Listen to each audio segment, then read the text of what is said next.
Everyone, কি অবস্থা সবার? আপনারা তো অনেকেই জানতে চেয়েছিলেন যে আমি আমার চুলে কি ইউজ করি। ফাইনালি আজকে আমি শেয়ার করেই দিলাম। আমি আমার চুলের জন্য এক্সোটিক বিউটির হার্বাল হেয়ার প্যাকটি ইউজ করি। বিকজ আমরা সবাই জানি যে পরিচর্যায় সুন্দর রাখে সব কিছুই, তাহলে চুলের পরিচর্যায় কেন আপোষ হবে? তাই আমি আমার জন্য বেছে নিয়েছি এক্সোটিক বিউটির হার্বাল হেয়ার প্যাকটি।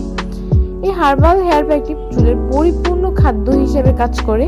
এটি আমলকি, হর্তকি, বহেরা, মেথি সহ 16টি ভেষজ উপাদানের যথাযথ মিশ্রণে তৈরি করা হার্বাল একটি হেয়ার প্যাক। এটি আপনার চুল পড়া বন্ধ করে, চুলের পরিপূর্ণ বৃদ্ধি ঘটায়, চুলের খুশকি ও চর্মরোগ দূর করে, চুলের উজ্জ্বলতা বৃদ্ধি করে, চুলের অকাল পক্কতা দূর করে, চুলের গোড়া মজবুত করে, চুলকে মিশ্রণ করে। তাই চুলের যত্নে আপনিও বেছে নিন এক্সোটিক বিউটির হার্বাল হেয়ার প্যাক। আমি এই হেয়ার প্যাকটি অর্ডার করছিলাম ইউনিক ইজি ওয়ার্ল্ড পেজ থেকে। ওদের ওখানে প্রত্যেকটা অরিজিনাল প্রোডাক্ট পাওয়া যায় এবং ওদের প্রোডাক্টে কোনো ধরনের কোনো সাইড এফেক্ট নেই। আমি এর আগে ওদের একটা অয়েলের ভিডিও শেয়ার করছিলাম যে আমি ওদের পেজ থেকে অনেকগুলো প্রোডাক্ট ইউজ করছি। এই যে এখানে একটা হচ্ছে শ্যাম্পু, একটা অয়েল অ্যান্ড একটা হেয়ার প্যাক। আমি ওদের পেজ থেকে এগুলো অর্ডার করছিলাম, চাইলে আপনারাও নিতে পারেন।